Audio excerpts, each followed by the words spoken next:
Hey, good morning, good afternoon, and good evening to everyone from here in London in the UK, and also we've got folks here from Geneva in Switzerland as well. Welcome to another Evernym webinar. As you probably know if you've attended these previously, these webinars are focused on self-sovereign identity, or SSI, and digital credentials. We run them regularly to help you learn faster and build more efficiently in this exciting new space. And since we launched the Sovereign Network in 2016, we've seen interest in self-sovereign identity grow and multiply. And with COVID forcing things to go digital and remote, that interest really has skyrocketed recently. In our last webinar a couple of weeks ago, we introduced our mobile app software development kit that allows anyone to create their own apps with digital wallets in them for holding digital credentials. And prior to that, we covered how we're open sourcing our proprietary code bases to encourage innovation and speed up the momentum that we're already seeing in this really exciting new marketplace. You can see those webinars at evernym.com/webinars. So if you're interested in this space, please go there and have a look. Today, we're talking about an initiative that is very current, very important at a global level, and it's how we open up global travel again.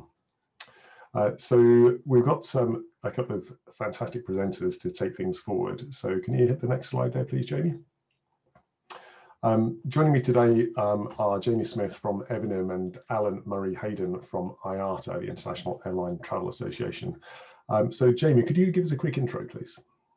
Of course, absolutely delighted to be here, and thanks, Andy, for the introduction. So I am Senior Director of Business Development based in the UK, and I've been working very closely with IATA on the Travel Pass. Excited to be able to talk to you today about reopening global travel.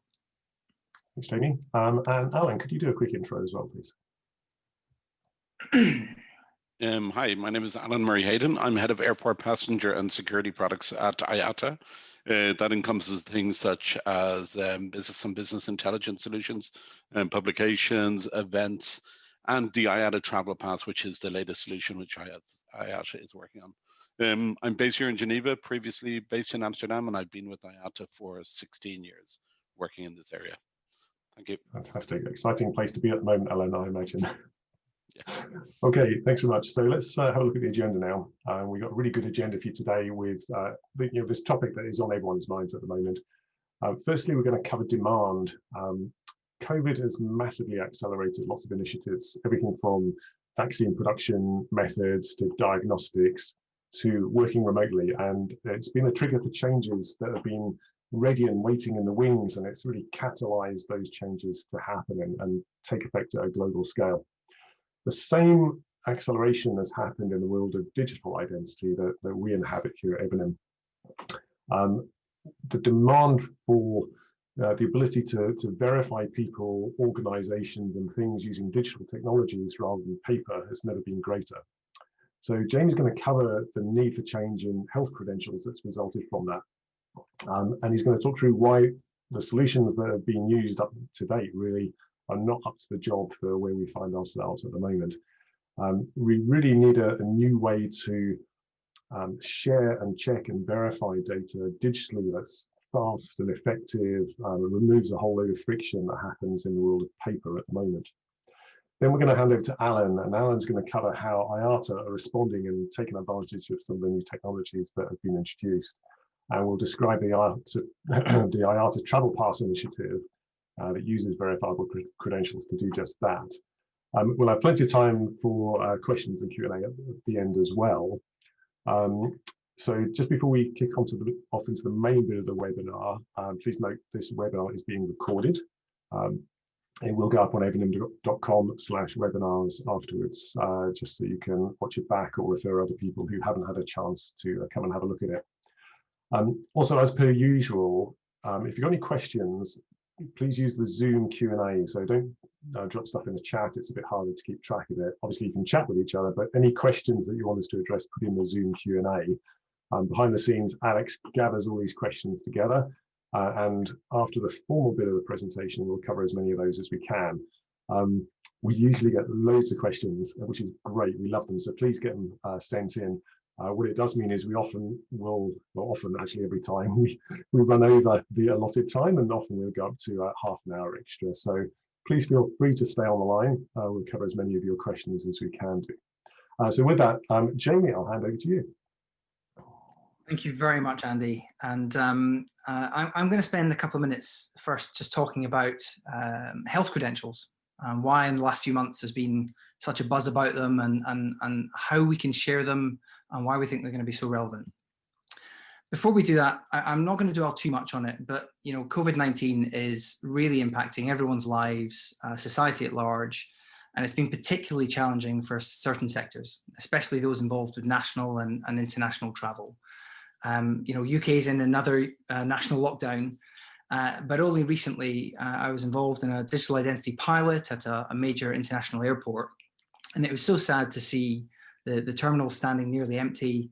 Only 5 or 10% of traffic compared to 2019. And put simply, the world is stalled. The economies are in retreat, and this is all due to this horrible disease. And so the question is, well, how do we work through moving out of that retreat? How do we open up the economy again? And there's been a lot of conversation about health credentials and using them to reopen our economies and mitigate the community risks. And there's been a lot of content in the press about health credentials and how we can share them. Now, there's a whole range of labs and clinics around the world offering a proof of a COVID test result, and individuals might share them to enter a premises like a nursing home, or a passenger might be given it or be able to share it before they receive a boarding pass, or they might even on arrival share it to reduce quarantine. Now, I'm going to make a point here that there's been lots of conversation about test certificates and immunity passports, and there's been lots of challenging questions in the news about them. Here, we're going to be talking about health credentials generally. That might be proof of a negative test result, or soon proof of a vaccination. But thinking about health credentials more generally, how are we producing the proofs at the moment? So whether they're paper records or digital solutions, it's not easy to get right. We believe many existing solutions are falling short, and I wanted to spend a couple of minutes looking at some of the challenges of why we think that is and what we can do about it. So if we think about paper, the obvious thing is I can't be sure that the person presenting a paper document is the person that it was given to, or even that it's been issued by a legitimate testing lab or authority. Of course, documents can be tampered with or sold or exchanged. And of course, they're not contactless by design. We could handle grubby bits of paper and plastic. So paper has a number of challenges around it. So of course we think, well, let's look at digital. And we believe in some cases, moving digital is making things worse. So, really potentially large privacy issues, security concerns. Some solutions are taking a centralized approach, creating giant databases, which we believe would be honeypots for hackers. And others are thinking more advanced and maybe putting hashed personal data or health information on blockchains. Now, not only does that present challenges for data protection and compliance with things like GDPR, and of course that relates to any EU citizen, not just in the EU. So if global travel is going to be affected, then we need to think about how compliant these solutions are. But there's a second and in many ways hugely important point about leaving digital breadcrumbs. The testing labs or the health platforms will know every time you present that health credential. And so there are significant questions about surveillance, about correlation that we need to address if we're thinking about a digital solution for health credentials. Now, we need something smarter, digital certificates and credentials that respect privacy, that enable us to be highly secure at scale. And we believe that's where digital verifiable credentials can make a really big impact in these challenging times. Now, like paper, they can be carried around, and controlled. The data would live on the device, and they could be shared with anyone, anywhere. And what I think can be quite powerful is that they can also be matched, mixed and matched. If you think like paper, if I want to put two different sources of information together, I can put 2 bits of paper together and present them as one. And verifiable credentials give us much of the same power that you'd expect from paper. But unlike paper, we also get the opportunity to inspect kind of digital watermarks. And that means organizations can look at those digital watermarks and say, well, who gave this to you? And did they give it to you and only you? And lastly, has it been tampered with? And they can do those checks nearly instantly. And that becomes really, really powerful, because to rely on and trust a piece of data that's come from, say, a passenger, we don't need to do a third-party check or even contact the issuer of the data. We can do that nearly instantly, and these verifiable credentials become very, very powerful new ways of us moving and proving digital data. So, and here's the best bit, you know, they're more insecure and more private than other digital documents. There's no centralized giant trove of identities to hack. The data exists at the edge, as we say, decentralized. There's no single point of failure.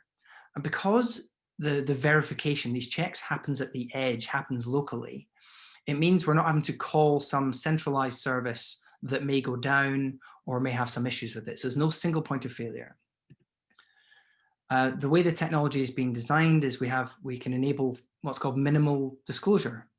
And that's built in, meaning we don't have to share all the attributes on a bit of paper. When it's digital, we can just share maybe just the date of birth or just the passport number. And that makes it very, very powerful indeed for sharing only what's required. And then again, just like paper, but digital, we can combine data sets. So I could present a health credential that's come from a lab. I could present a passport that's come from an approved government source, and I can put them together, present them as one. And the person checking that can know that they've both come from those two sources, but also that they were both given to me and me only. So this gives us huge flexibility when moving data around, especially these health credentials. Now, Evernym's been working on verifiable credentials for over 6 years now, and actually across multiple sectors and jurisdictions, from automotive, government, banking, retail, and now travel. And building the technology to make this possible, but also practical to implement. You know, we've been working at the center of the digital credential community and driving many of the open standards that sit behind them. And that means that data becomes truly portable. So we can create an ecosystem of solution providers. And just think about that for a second when it comes to travel. You know, we've got hundreds of airlines, thousands of airports and government borders, many thousands of health centers, clinics, and that's just air travel. We then add hotels, travel agents. The list it goes on and on. This really needs to be a solution that works across vendors, across organizations, and frankly, across whole ecosystems. There's going to need to be multiple parties, multiple solutions, and open ecosystems, and that are all safe and private by design. And so, kind of putting it simply, Evernym's technology enables these new ecosystems to be safe, to be private, to be open by design, but are actually practical, pragmatic to implement, and are scalable. So with that, I'm going to hand over to Alan to talk about what is such an exciting opportunity around the IATA Travel Pass and verifiable credentials and how they can play a role. So Alan, I'll hand over to you. Okay, hello everybody, and thank you for attending the presentation. Jamie's presentation will be covering a lot in terms of verifiable credentials and the whole Evernym background. My presentation is going to focus on the challenges facing the aviation industry today. It's not going to be hugely technical, but it's more going to show what the technology can actually do in a real life situation and how it's helping us solve some of our industry problems. If we look at the situation facing airlines today, quarantine is basically killing our industry, and it's killing international travel. I always use the example that I have a house in Geneva and I have a house in Switzerland in Amsterdam. I regularly fly between these two, but as soon as they introduce quarantine, I can't do that anymore. I can't afford to be stuck in one house for 2 weeks. Therefore, I stopped traveling. So quarantine has been shown. I think it was one of the major carriers from the United Kingdom down to the Canary Islands. And the minute quarantine was lifting, their flight loads went from about 3% up to about 90% overnight. So quarantine really is what we're trying to overcome here in terms of regulation. Testing has been proven to be the safest and most efficient method of ensuring that we do not spread COVID from one country to another. And following on from testing, we will also have vaccination in the future, and probably a combination of that for some time.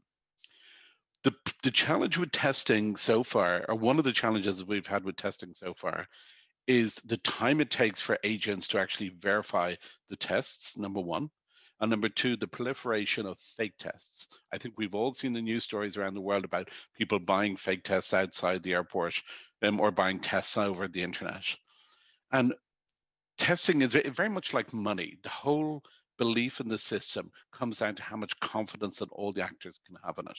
So for example, with money, if I'm not sure whether this dollar note or this pound note is real, I'm not going to have confidence with it, and then other people won't accept it. And it's the exact same with testing.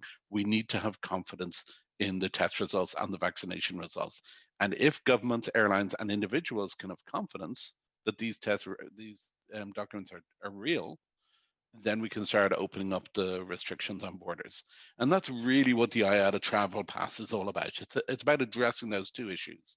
Number one, providing a way where passengers can get tested and send the test results as a verifiable credential to airlines so that airlines can then receive them, be sure that the passenger is okay to fly, and then also open up self-service check-in, which will facilitate the movement through the airport. So those are the two problems we're trying to address. IATA's done a lot of research in this area, and there's basically four different players within this market. First of all, you've got passengers. Passengers need to get accurate information on the test requirements and vaccination requirements. Today, if you go traveling, even for industry professionals such as ourselves, it's very hard to figure out exactly what I need to do and what tests I need. They then also need to figure out, okay, this is the test I need. Where exactly can I get tested or vaccinated in a way which will meet the destination requirements? Okay, so those are the two challenges facing passengers. From an airline's perspective, they also need to be able to figure out what a passenger needs, and they also need to be able to tell passengers what they need so the passengers can book their flights with security. They then need to be able to verify that the passengers' test results are accurate. From a government perspective, they need also to be able to verify the authenticity of the test results. So they get the test results, they need to know that these test results are real. And when they get that confidence, that's when they'll start opening up borders again. And then finally, laboratories are central to all of this because they're the ones who are testing passengers, and they're the ones who need to be able to provide the test results to passengers in a way that they can be verified. So these are the four different audiences and some of the issues which we're trying to address.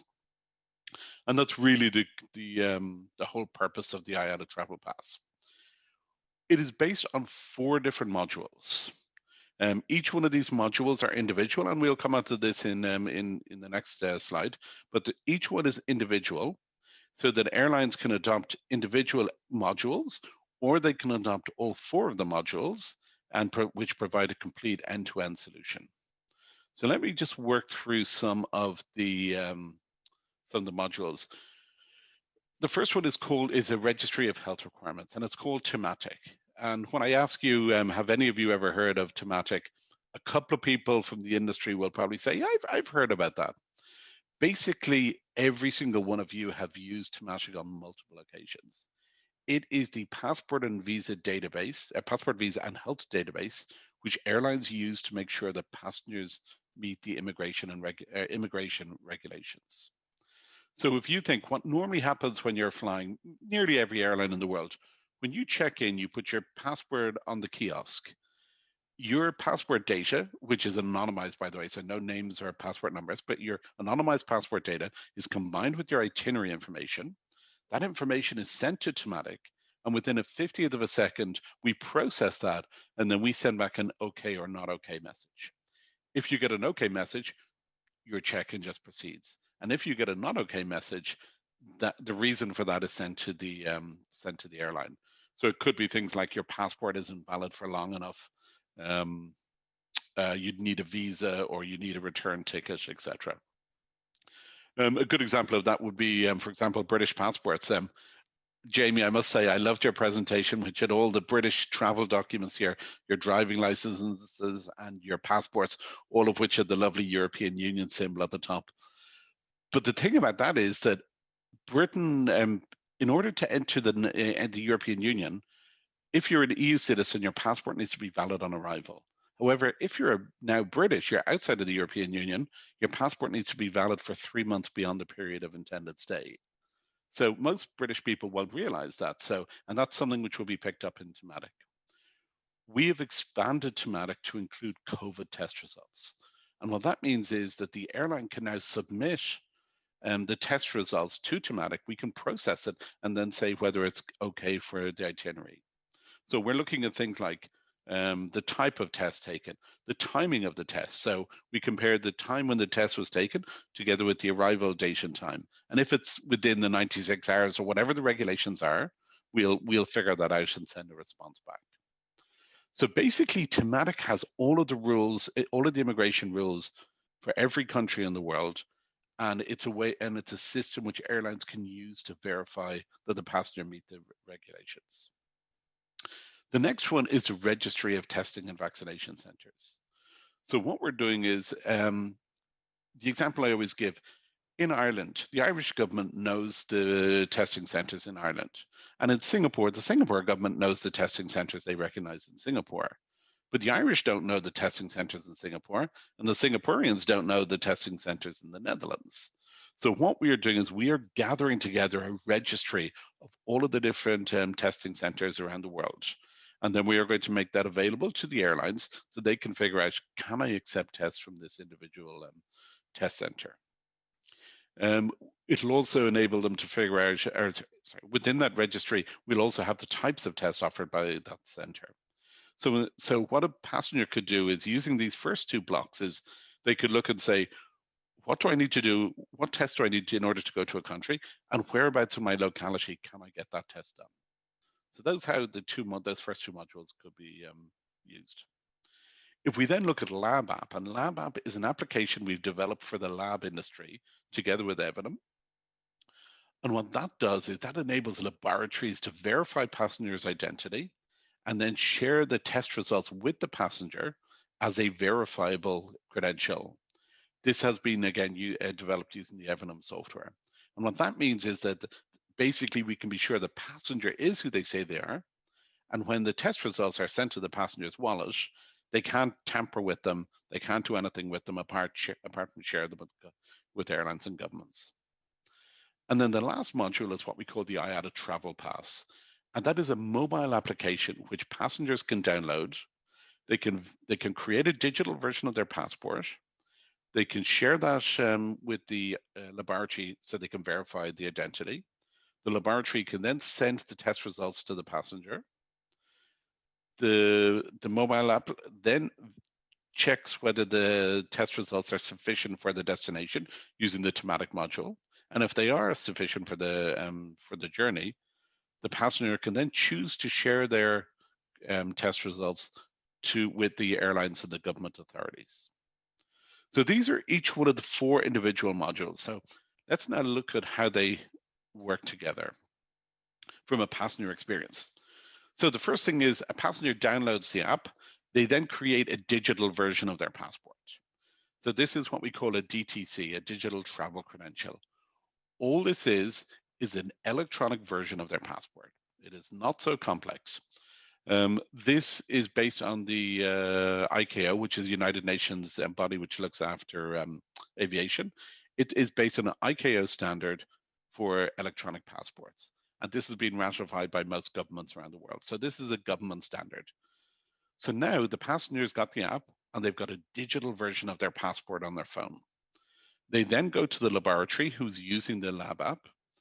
they the lab basically they scan a QR code which links the lab app to the passenger's travel app. At that point, the passenger's identity is displayed for the lab technician, who could look and say, yes, this is Alan Murray Hayden. The passenger gets tested, and then when the results are available, the lab app sends them to the passenger's wallet. So let's look at that again from a passenger's perspective. They go to the laboratory, they scan a QR code, they get tested, and then 4 hours later or 20 hours later, they have the results on their phone as a verifiable credential. So the passenger now has two things on their phone. They have their digital passport and they have their test results. The next piece of the puzzle is where we then automatically send that information to Tomatic together with the itinerary, and we say, is this test result sufficient for this destination? If the answer to that is yes, we send an OK to travel status back to the passenger's phone. So now the passenger's got three things on their phone. They've got their digital identity, they've got their test results and vaccination results eventually, and they've also got the OK to travel. The passenger can then choose to share those with the airline, and they can do that in two ways.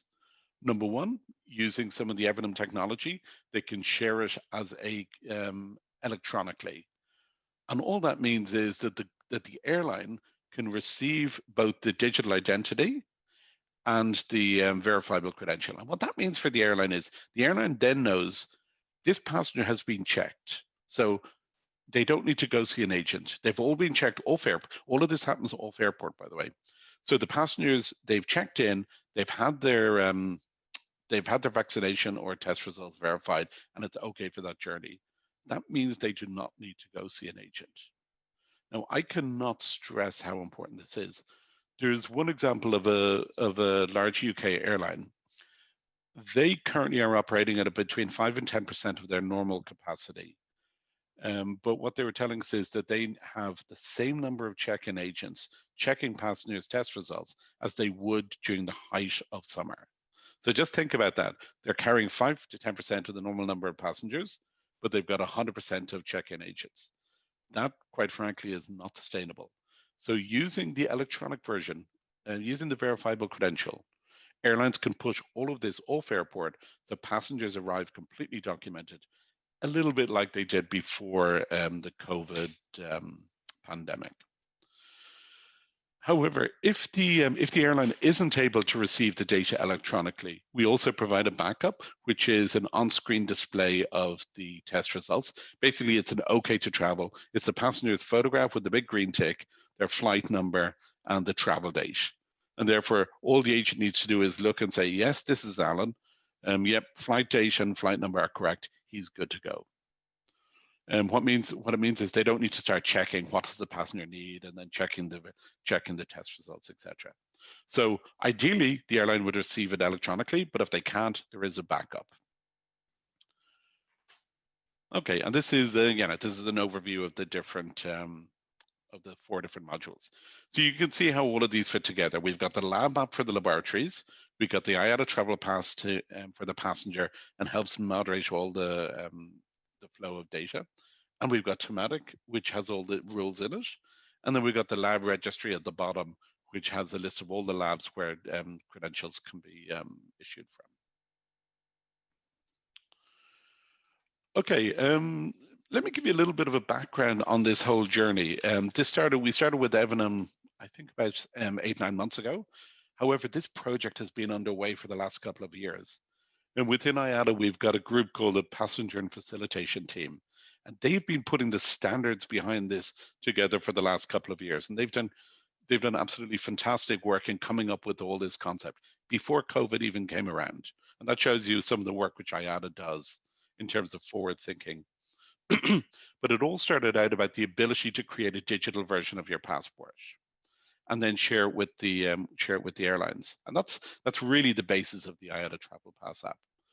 What's really important about this is that if I'm a passenger and I can share my digital passport in advance, it means when I get to the airport, I can be processed just using my face.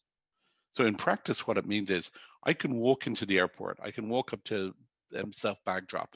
It recognizes me. I don't need to touch anything. it spits out my bag tag label. I label my bag and I walk through. When I go up to the security check-in, if I've shared it with the immigration authorities, they already have all my data, they recognize my face, and they let me go straight through. And then when I get to the boarding gates, instead of showing my passport and my boarding pass, my face now becomes my passport and my boarding pass. So basically, when I walk up to a boarding gate, it recognizes me, the gate's open, and I walk through. The whole purpose behind this is that a passenger can basically walk from the curbside the whole way through to their plane without having to physically exchange documents. So this was some of the work we were doing with Evernym over the last couple of months, and all we've done is we built the COVID vaccination and test results on top of that. Okay. Another point is that IATA is not a business to consumer brand, so we don't think that all passengers are going to use the IATA app. So what we've done using the Evernym technology is we built a software development kit. What that means is that passengers, or rather airlines, can integrate and have all of this functionality directly on the airline mobile app. You know, I fly KLM most weeks, and quite frankly, I spend half my life on their app. I'm rebooking flights, I'm checking in, I'm buying flights, etc. So I actually want to do all this within my profile on the KLM app. So that's another element which we're developing together and based on the Evernym technology. Okay. And so, yeah, my key point about this was that at the moment, there's two elements within the application. One is the digital identity and one is the COVID results. In a year's time or 2 years' time, all of the COVID stuff, please God, will have gone. Okay. What we will then be left with is the ability for passengers to create their digital identity and be processed through the airport. So if it's the one small thing which comes out of COVID, it'll be the proliferation of all of this type of technology, which will make all of our lives a lot easier in the future. On my LinkedIn profile, I have my kind of mission statement in life is to make people fall in love with traveling. 30 years ago when I started flying, I loved it. The last couple of years, it's become a little bit painful. This type of technology will enable people to fall in love with flying again. Okay, so what are some of the key things? What's really important about the way we've done it? The first thing is it is based on decentralized technology, and this is key for the aviation industry. Airlines spend so much time collecting passenger data and then sharing it with governments. Now, that's a hassle. It takes a lot of work. But number two, we are not in this business. Our role in life is not to collect passengers' data. So what this does is it enables passengers to share their data directly with governments. And that really is key for us in the future. It means that there's no central database.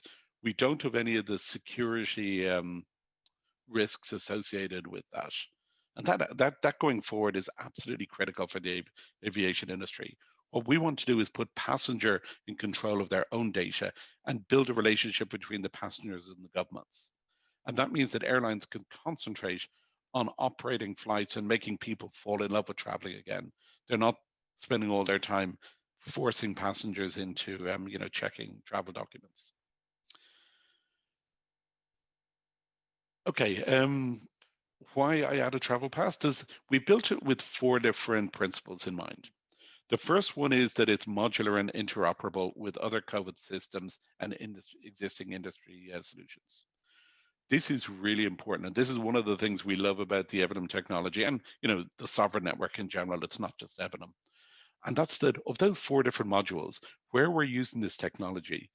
We can basically publish the interfaces, and then anybody else can provide or can transfer the credentials to it. An example of this is maybe if I go back, for example, the lab app that uses the technology to exchange data with the IATA Travel Pass app. But we can also receive health credentials from any other provider, or from laboratories, or from governments when the vaccines come around. Similarly, when the IATA Travel Pass shares the status or shares the credential with the airline or the government, we can share with anybody because of the technology. So what we've tried to do is make all 4 of these modules completely separate, but with open interfaces so that anybody can interface with any of the different modules. And that's something which the technology has enabled us to do. The second thing is we are basing it on standards. So for example, where these standards exist, such as the digital passport, we based our solution on that. We've also based all the communications on the W3C digital comms, which is integral to the sovereign network and Evernym solution. And then we have based our solutions on the One ID, and that's the whole the concept of contactless travel that was developed by the IATA passenger team. Where standards do not exist, what we are going to do is we are going to publish our interfaces and say anybody else can use these interfaces and develop solutions based on these interfaces. If we look at IATA, obviously we're a trusted industry body. This solution has been developed for the industry. And what we're trying to do is keep it as low cost as possible, but also as flexible and as open, so that other people can come into this space as well as us. And finally, it's sustainable. This is really important for us because we've got COVID this year. What's going to happen next year? I think we all realize we're facing a different world and there will be new challenges. This infrastructure will provide us with the flexibility to deal with those in the future. Okay, so two of the challenges which I see facing us. The first one is vaccination, and this isn't even anything to do with the IATA Travel Pass or even aviation when you think about it. With test results, we can work with private laboratories around the world, and they'll work with us to to use the lab app in order to send the electronic credentials to our passport or to our wallet. However, vaccination is a different beast. Vaccinations are going to be given by pharmacies, by doctors, by the national health services in each country. And their prime focus is on public health, as it should be. However, let's say we have all the people vaccinated within a country, or 60, 70% by the summer. We need a way for the governments to provide the vaccination credentials as an electronic credential. If they can't, we will not be able to open up our industry again. So just think of it, all those people queuing up in the airport in the UK or all around the world. If they have to replace paper test results with paper passports for vaccination, it's just not going to work. And this isn't limited only to aviation. Just think about football stadiums. How are you going to get 82,000 people into a football stadium based on paper vaccination credentials? It's not going to work. So we really have to push our governments as hard as possible to adopt some of these technologies, because that's the only way our industry and the economy is going to open up fully again. And then the second thing is government acceptance. We are putting this technology in the hands of passengers with the idea that they can send their data directly to governments. But in order for that to happen, governments need to step up to the plate and be basically able to receive these passengers' information. So what it comes down to is we need to create a relationship between passengers and the government based on these types of technologies. Okay, I think this is my last slide. You'll be happy to hear, I'm sure. There's a couple of different the benefits of the IATA Travel Pass. The first thing is it's universal. It's been built to meet passenger and government needs. So this solution has been designed based on airlines, governments, but most of all passengers' needs. It's proven, so everything I've talked about today is based on existing IATA technology. All we're doing is pulling it together and then using the Evernym technology. It's modular, so that airlines can choose the modules which support their strategy. We also have a trust framework. A big part of this comes down to trust, and IATA is a trusted party. We work with governments all around the world, and when they see us a health credential which has been issued by IATA, they're likely to accept that.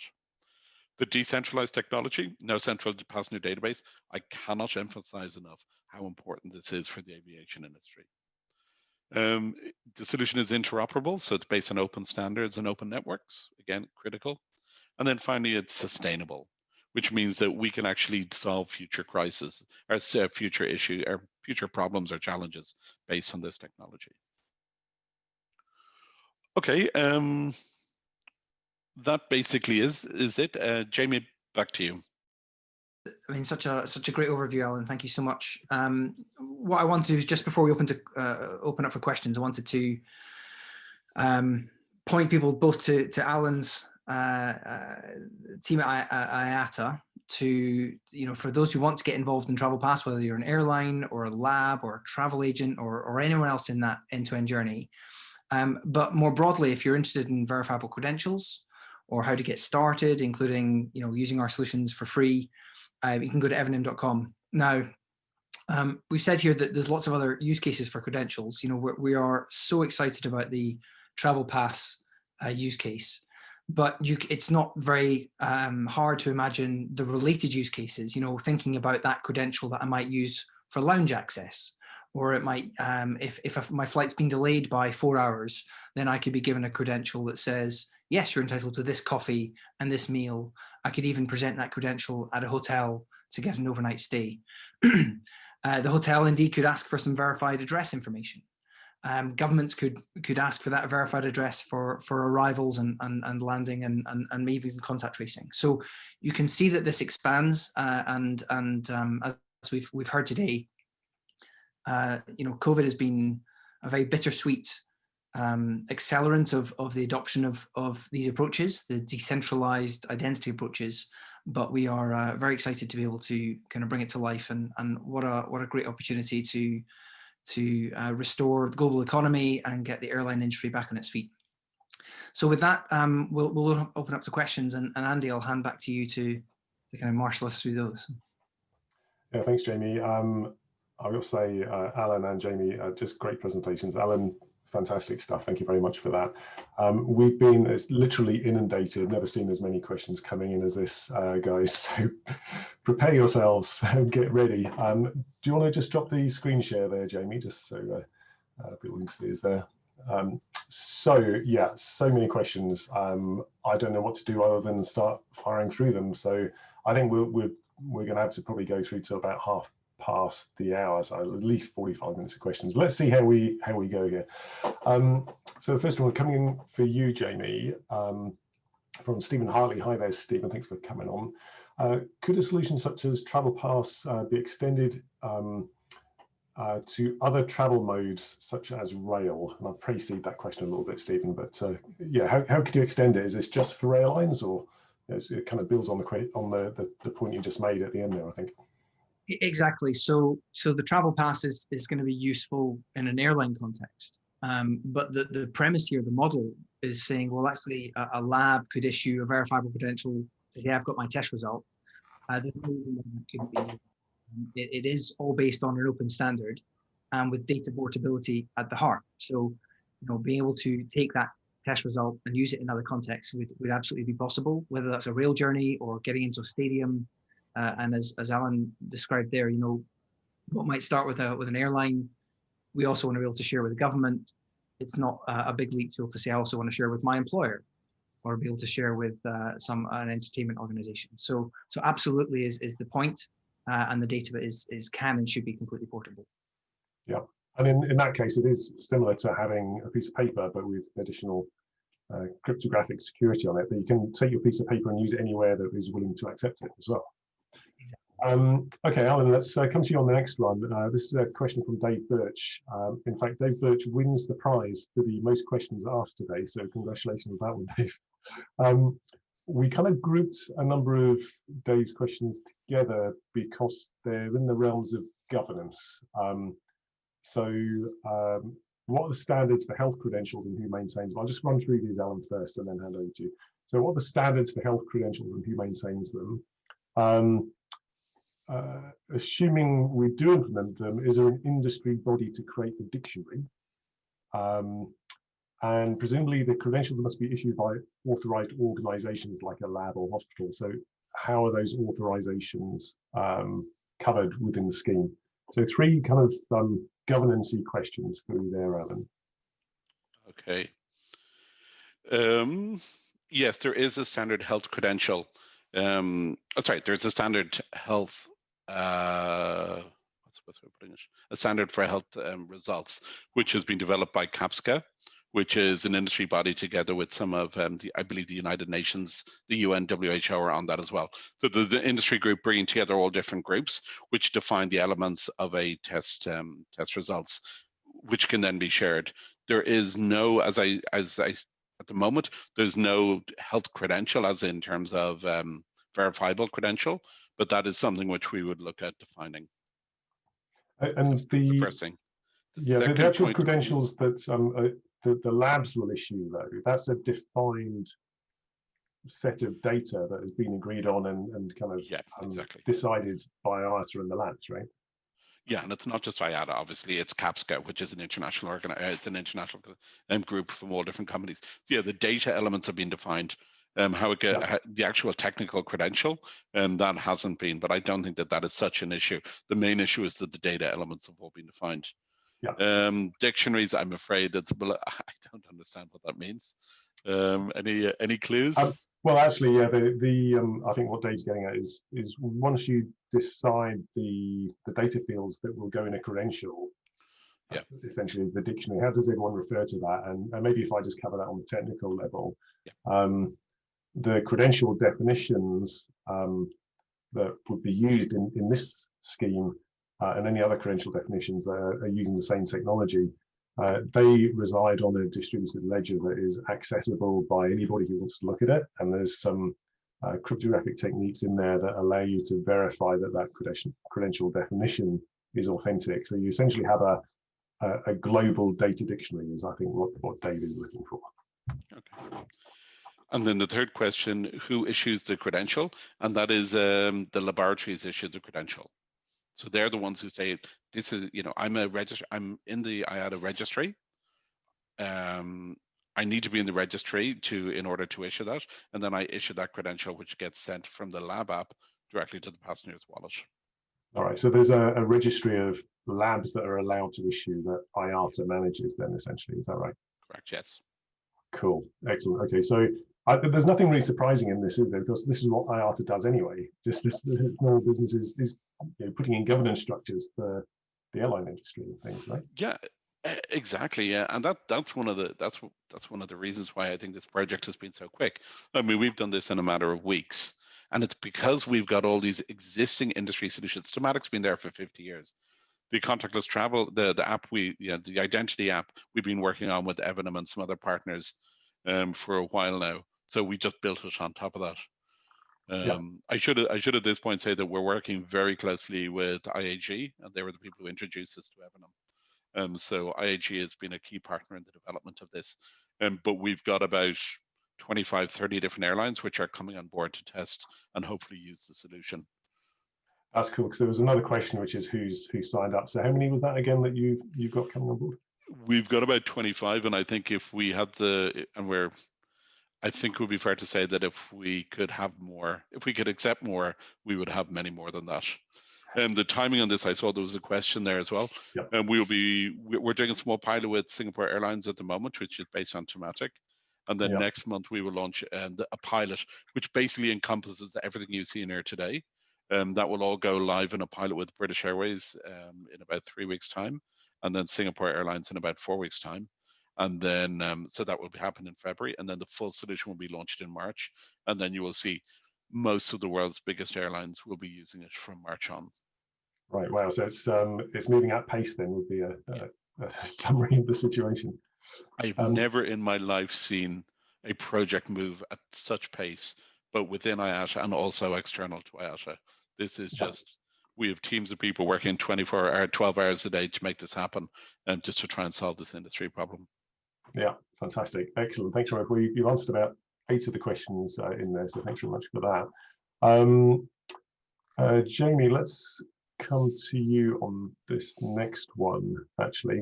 It's from a chap called Phil Graham. Hi, Phil, thanks for joining on as well. I work for the NHS. What part do we have to play, and how might we issue credentials? At the moment, some systems using CSV files, so like comma-separated ASCII files, to move data, and people are given paper cards once vaccinated. Lowest common denominator. How do we realistically go from Stone Age to digital age? Jamie? A great question, Phil, and thank you. I think I mentioned earlier the idea that we're moving from what has become technically possible to something that's a bit more practical and pragmatic to implement.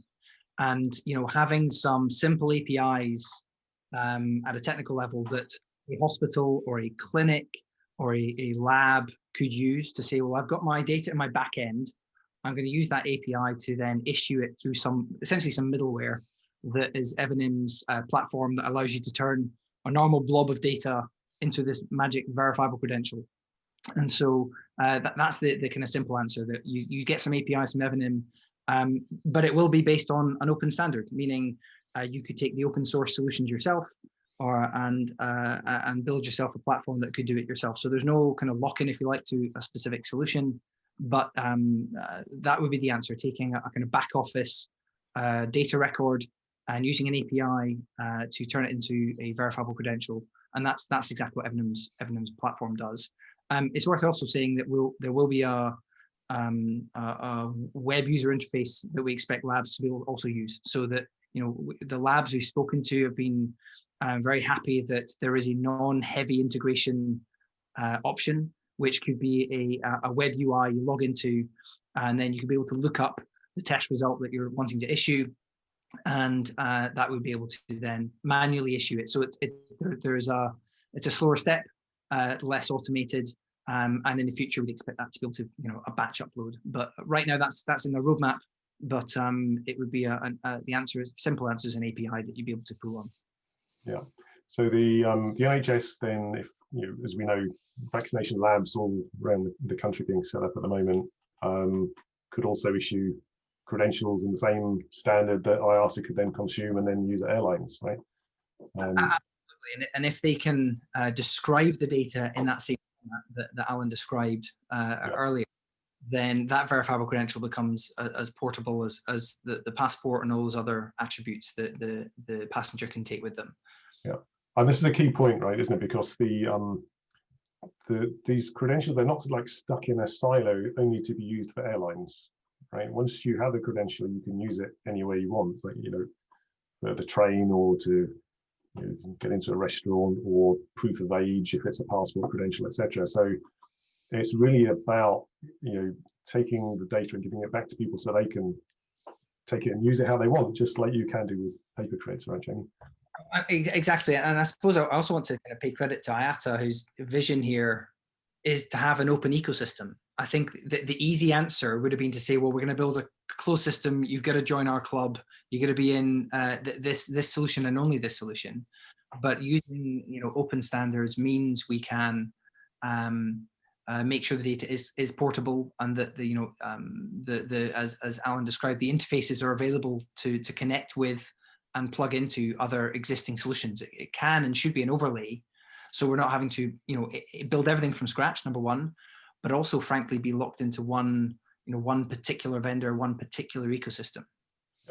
Yeah. So whoever wants to issue, go on, Alan. Yeah, no, I can't emphasize how important that is. And what we're hoping to do is, we're using this technology to help solve an immediate business problem.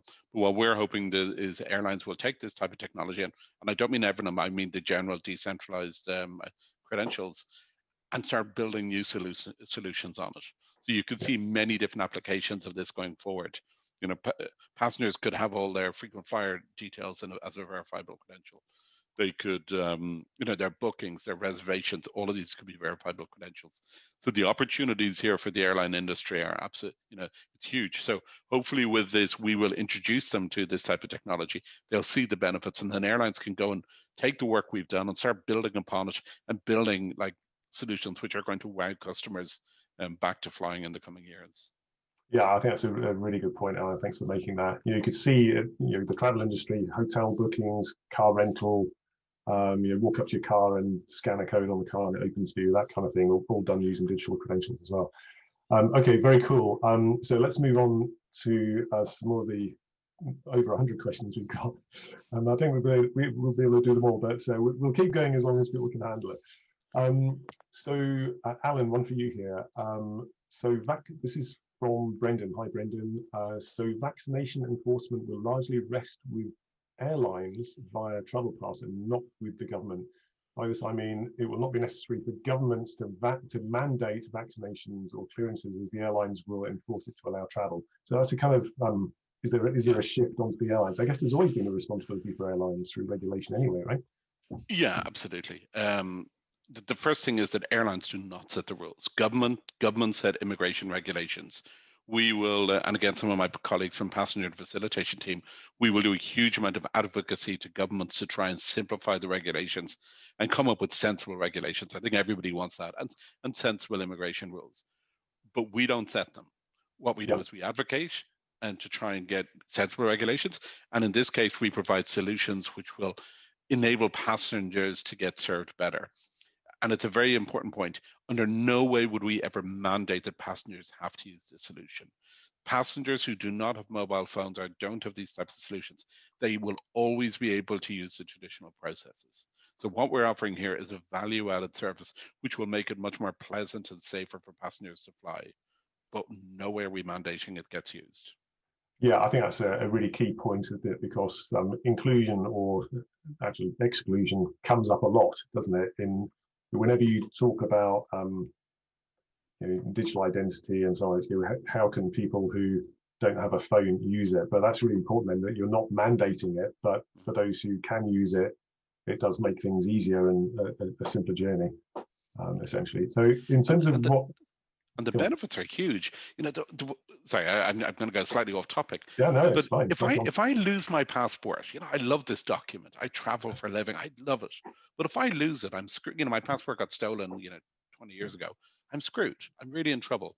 But if I have it on a mobile phone as a verifiable credential, nobody can steal it off me. Maybe they could steal my phone, but then they need to get my passport to get into the phone. Then they need my face to get into the application. And then if they manage to do all of that, what can they do with my data? They can't steal it anyway. They can share it with an airport, but it's linked to my face. So even when they turn up at the airport, they still can't use it. The benefits over having electronic versions of passports are just incredible. And then they provide all of this facility, or the ability to walk through airports and ensure your identity is never stolen and you're safely being processed. I mean, the opportunities presented by this is absolutely huge. Anyway, that's enough of my rant on that subject. No, it's great stuff. It's really good to get that insight, because of course, as well, being digital, you can back up from the store as well, which is another significant advantage. Okay, here's one from Ilko, for you, Alan, as well. Ilko from KLM, by the look of it, so one of your airline colleagues. No, I don't want to answer this. Ilko always asks the most difficult questions. I can see him laughing here, but go on. Well, he's come second to Dave Birch in terms of number of questions asked. The OK to travel attestation seems like a statement that should come from authorities on arrival. Who issues the statement and why should an airline trust it? I think you covered some of that, but it might be worth just reiterating the checks that are done behind the scenes. Yeah, and the OK to travel, we need to be very careful. This is exactly as we have in thematic today. So, at the moment, we provide an OK to travel based on passport and visa details. What that means is that you meet the immigration regulations. And that's exactly what the OK to travel for the health credential is going to do as well. So we are not guaranteeing a passenger will get into a country. But what we are saying is the immigration regulations, which are being fed to us by the governments, this passenger meets those immigration regulations. Yeah, okay, that's cool. Good distinction there, thank you. Here's one from John West. Maybe I'll answer this one here. Are the test results stored in a centralized database, and et cetera, et cetera? So let's just cover that one very quickly. He's talking about thematic a little bit, but I'll just cover quickly how the verifiable credentials piece works again. Is that the lab, just like they would give you a piece of paper with the test results on, they give you the digital credential with the test results on, and you carry that with you. So you're the courier of the data. That credential you own and you take it with you. It doesn't go into some vast database that all the airlines are playing with, which is a significant advantage of this approach, right? So I think that's a key part of this, isn't it, Alan? As you mentioned earlier, the last thing the world needs is another enormous database. Exactly. So giving the data to people for them to carry, it's just like giving them pieces of paper to carry, but with a bunch of cryptographic security around it. Yeah, it's funny. Our legal team have had an awful problem getting their head around this, because the data resides in the passenger's phone, and our lawyers are saying, okay, but we are holding passengers' data. When do we delete it from our systems? And we're saying, the IATA Travel app, we don't have access to any of the data. We don't even know who's downloaded it.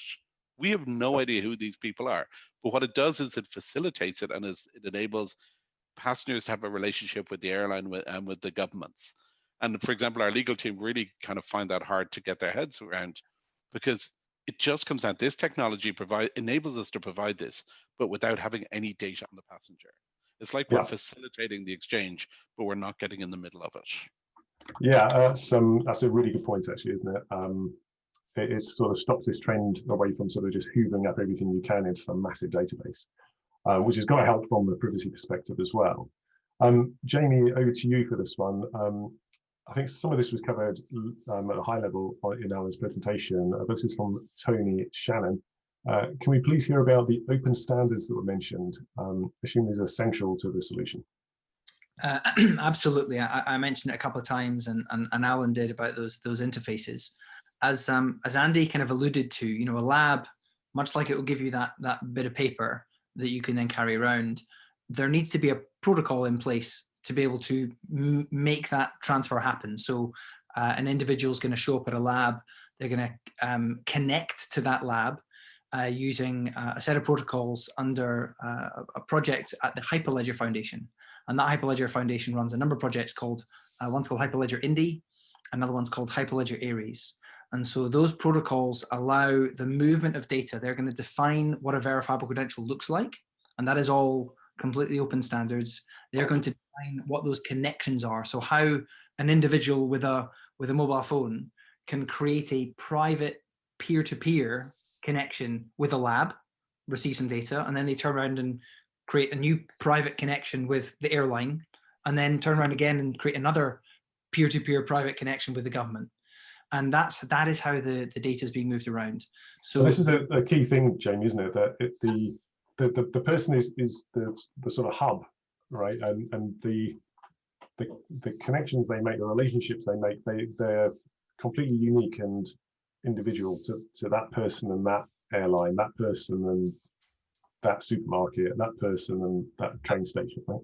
Exactly. And if for those that kind of technically interested, you want to be looking up Hyperledger Ares, which is going to define how the digital wallet acts and what it does with the cryptography and how the signatures work and so on.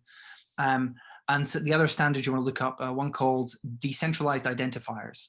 And that really is the kind of beating heart of how I know I've created a peer-to-peer connection and how the key management works, how I sign things in those exchanging data. And then thirdly, verifiable credential standard. Now, there are a number of implementations of verifiable credentials, as Alan described. At the W3C level, there's a number of working groups looking at verifiable credential technology, and we have taken a specific implementation of that, which we think is particularly privacy preserving, and that's where our implementation allows the kind of smart handling of the data, so I can share only parts of the data. So the example being the very real use case, when the passenger shows up to get a test and they'll create a connection with the lab's going to ask who you are. And rather than saying, here's all my passport information, including, you know, leafing through where I've been, actually all you need is a first name, last name, passport number, and so on. And so the clever technology called zero knowledge proofing means that we can share only the attributes that are required for that identity check. And it's the Hyperledger Ares protocol, that open standard protocol, that is enabling that to become possible. Yeah. So this is there's another very good example of that in terms of the contactless travel element of the app. If an airline wanted to use this to provide the information to the airport, so basically the passenger can share their data with the airport so that they can be processed through the security line. In actual fact, the airport authorities, they don't need to know anything about the passenger. All they need to know is that they have a valid boarding pass and maybe their name and the security number, but they don't need to know any of the date of birth or any of that. Therefore, the solution can actually mandate and say, for Schiphol Airport, they just need these 4 bits of data, and that's all the passenger shares with them. They're not sharing any of their passport details. And that's the beauty of the solution, that we can purely figure out per partner, what are the data elements you really need, and only those data elements get shared. And what we also do is we make that clear to the passenger, say, we put the power in with the passenger and we say, this is the partner, these are the data elements you need, or they need. Do you want to share that data? And the data only gets shared when the passenger clicks on share.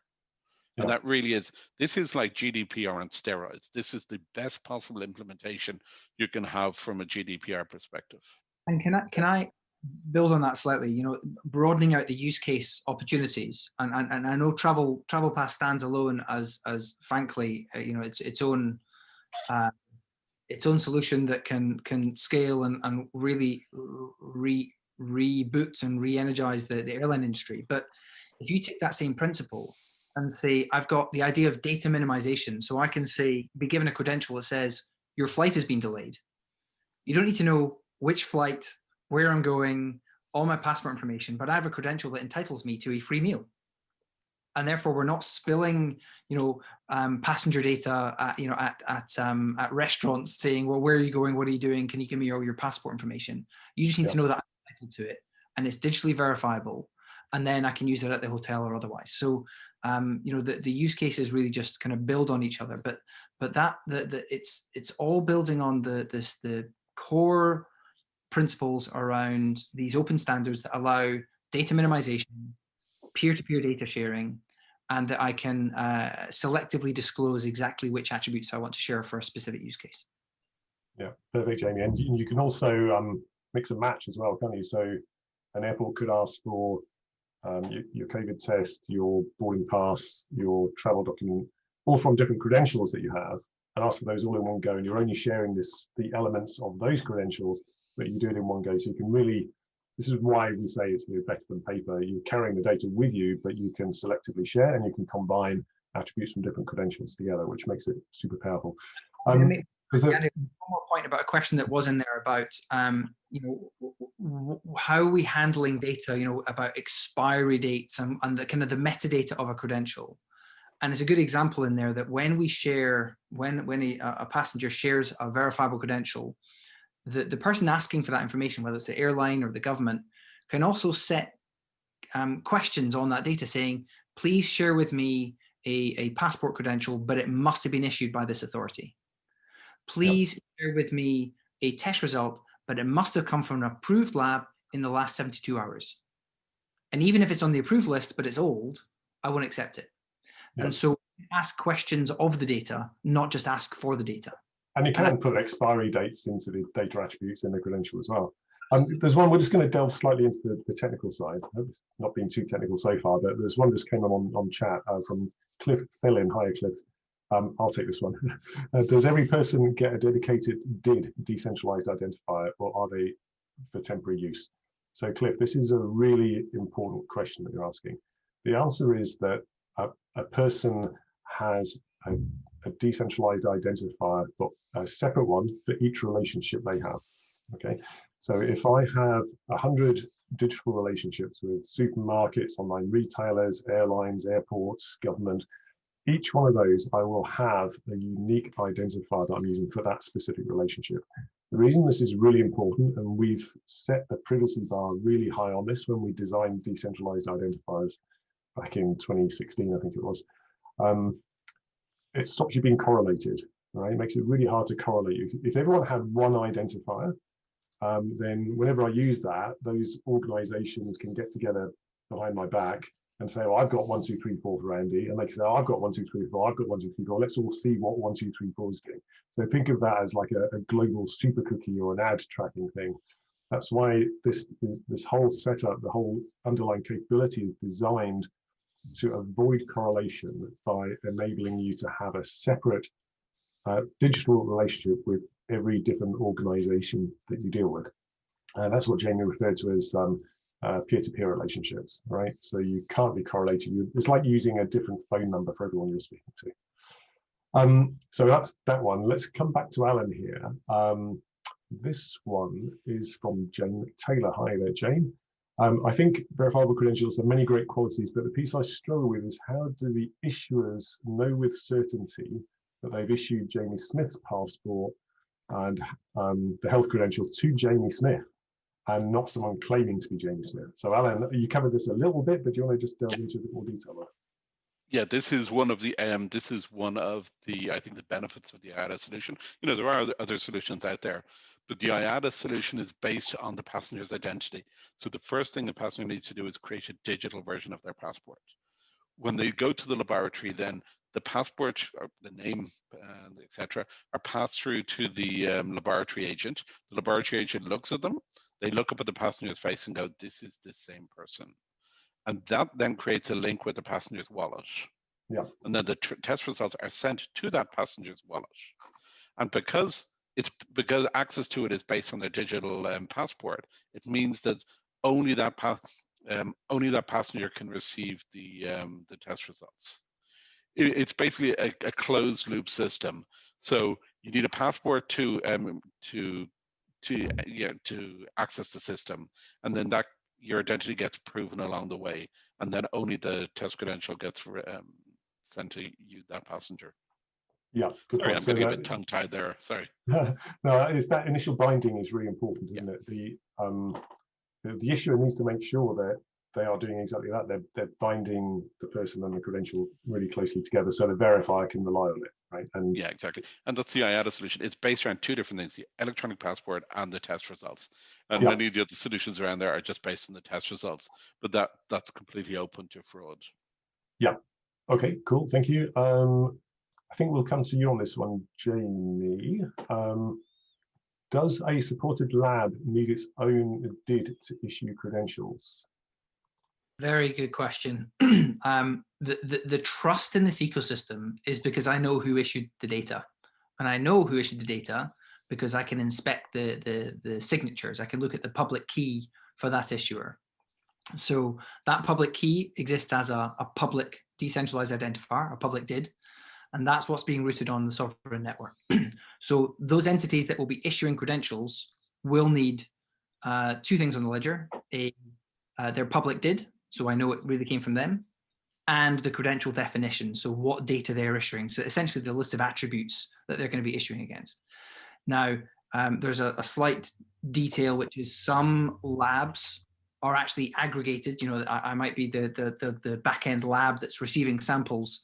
I'll have a public DID, but it might be that the test is taken at one of 100 clinics. And so those 100 clinics will then send me as a lab the test results or the test to be processed.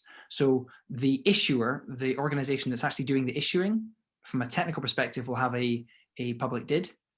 The clinics that will be doing the actual taking the swabs and so on, they will likely be a part of the credential definition. So they will be an attribute. So I'll know where the test was taken, the result, the time, all those good things. But the actual public DID, if you like, will be related to the lab that's issuing and the authority that they have to do it. And they will be onboarded, as Alan described, in the lab registry, which means we know they're approved. Cool, thanks, Jamie. There's a really good point under that, just to cover quickly. The public identifiers of the labs and these credential definitions you relate to, they need to be stored somewhere, so the verifying organization can go and retrieve them and check the question, check the data they've got is authentic, right?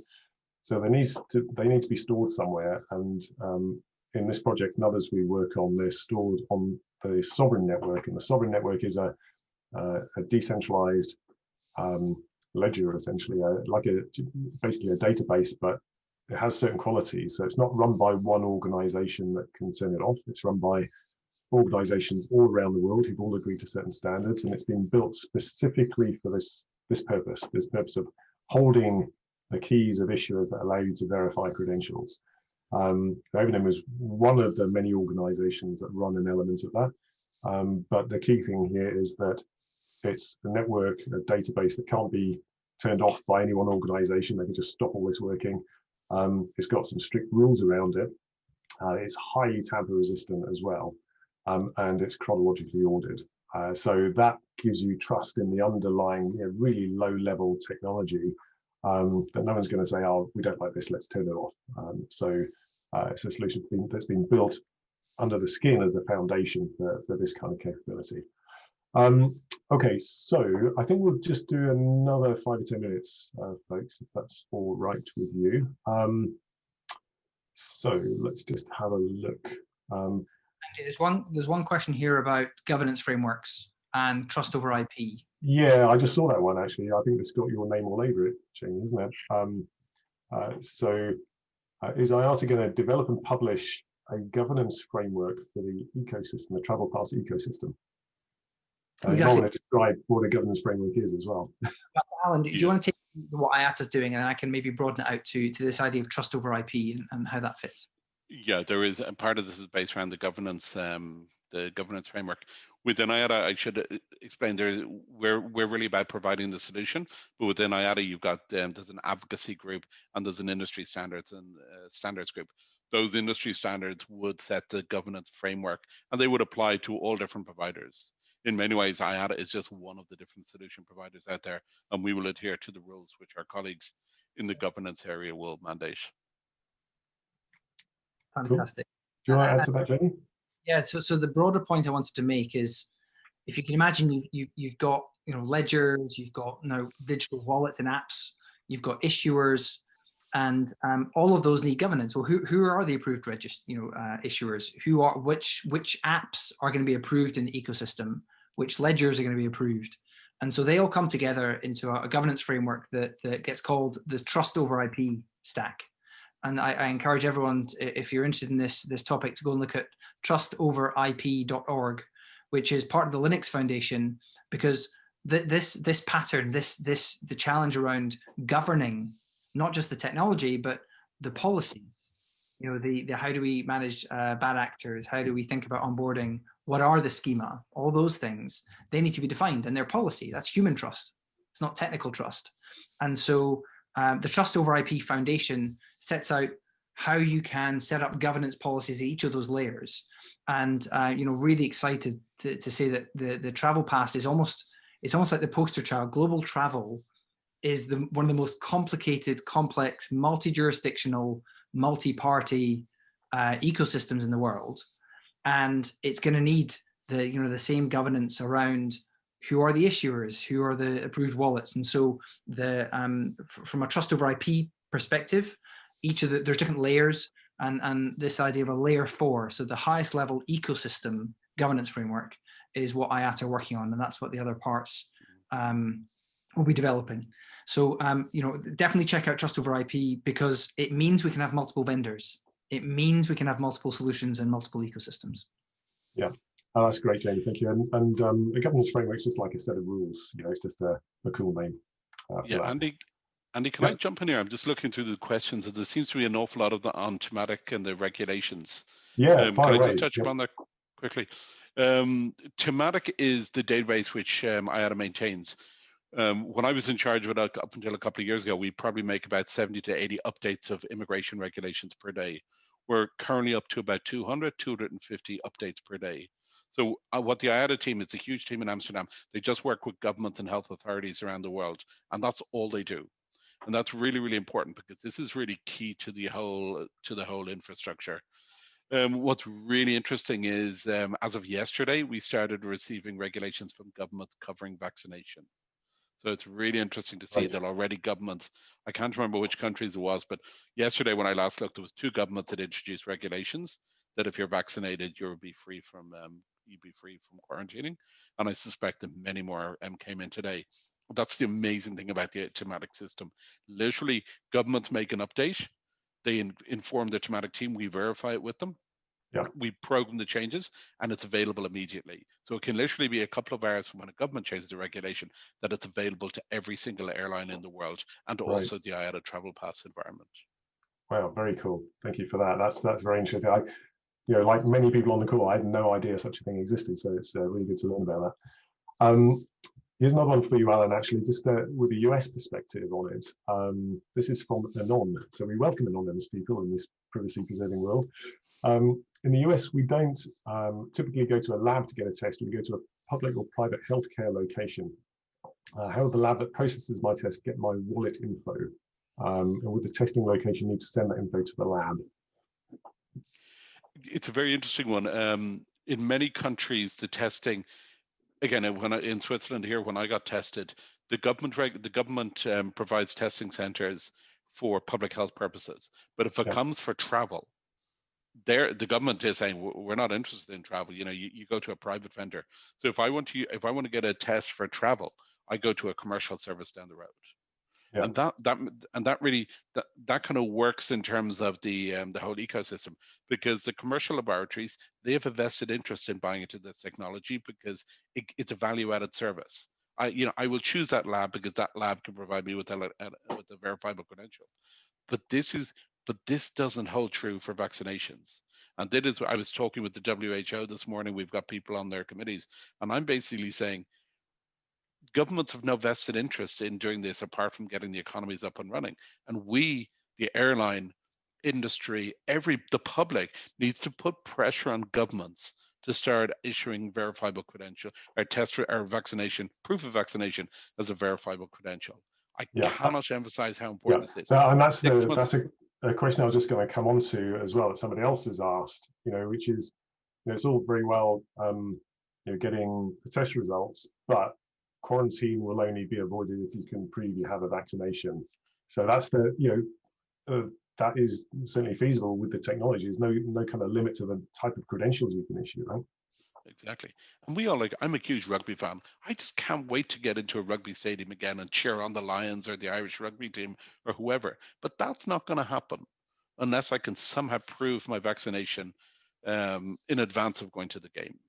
Yeah. And there needs to be a huge amount of work here happening on the behalf of governments to make this happen. Yeah, very, very good point. Okay, I think we'll just have time for one more, and I think I'll just chuck this over your way, Alan, as well, as you are the undoubted expert in this area anyway. What about other efforts like Common Pass? Okay, again, our objective is not to own this space. Yeah. We are open to working with anybody, so long as they adhere to our principles, which is provide the industry with a scalable, privacy respecting, economical solution. So we will work with anybody. I mean, I had a call with AOK Pass the other day, and you see they have a very strong solution, but their strength is really in the laboratory area, I think. Right. That was my interpretation. So I could really see us working with AOK Pass, because our solutions will be so complementary. Yeah. So it's about, from your perspective, it's about well, we call it safe credentials, right? It's privacy preserving, secure, exactly. Preventing correlation, that kind of thing as well. Yeah, so we have a huge amount of discussions with all of the different vendors out there, and we're basically saying, listen, these are the 4 modules, these are the open standards. Knock yourself out, develop solutions using these open standards, and to a certain extent using the services as well. Yeah, we'll do just one more actually. Last one, I promise. Back to our friend Phil Graham from the NHS, who asked a question earlier on. This is actually a really important one. You covered it slightly in your presentation, but Phil says, how do we deal with the wallet wars and give the choice of wallets to the individual and not the issuer? I can guess why Phil's asking that one, but Alan, do you want to cover that? Actually, you did mention an SDK that can go into other apps as well, right? Yeah, exactly. I mean, we don't think that IATA's not a business consumer brand. Our whole thing is that we will put this technology into the hands of the airlines. So hopefully Singapore Airlines, you will do all of this on the Singapore Airlines app. And, from a consumer perspective, do they really care? I know this is really important to you and Jamie, all the different apps and who owns them. Quite frankly, from an airport perspective, or from a customer perspective, I really don't care which app. All I want to do is go onto the KLM app or the Singapore Airlines app, and I just want to do, create my digital passport, get my test results, and fly. All that stuff in terms of who owns the wallets. That's your business, really. Well, I think the thing is to make the tech available, right? And just as a sort of finishing off note, what would an organization, be it a lab or an airport or an airline or whatever, need to have in place to make this work? And basically they need a bit of software that allows them to issue and verify credentials. That's what Evernym provides. We have a bit of software that allows you to do that. And much like for laboratory, we will, the Evernym has developed a solution for us. It's basically a web page. It's 2 or 3 web pages. It couldn't be more simple. And that's really what laboratories need to get up and running immediately. And then we have the API interface for those bigger laboratories so they can really integrate it into their workflow. Yeah, perfect. Okay, I think with that, I know there was so many questions coming in. We've just kind of skimmed the surface of it. But thank you all very much. Alan, perfect, absolutely brilliant content. Everyone who's asked questions, thank you for those as well. Really, really informative questions. Jamie, thanks for running the whole project on Evernym's behalf as well, and your presentation as well. And with that, I think we'll wrap it up. Keep an eye out for more webinars coming on this topic on evernym.com/webinars. And it's been a pleasure to be hosting you tonight. Thank you very much. See you later.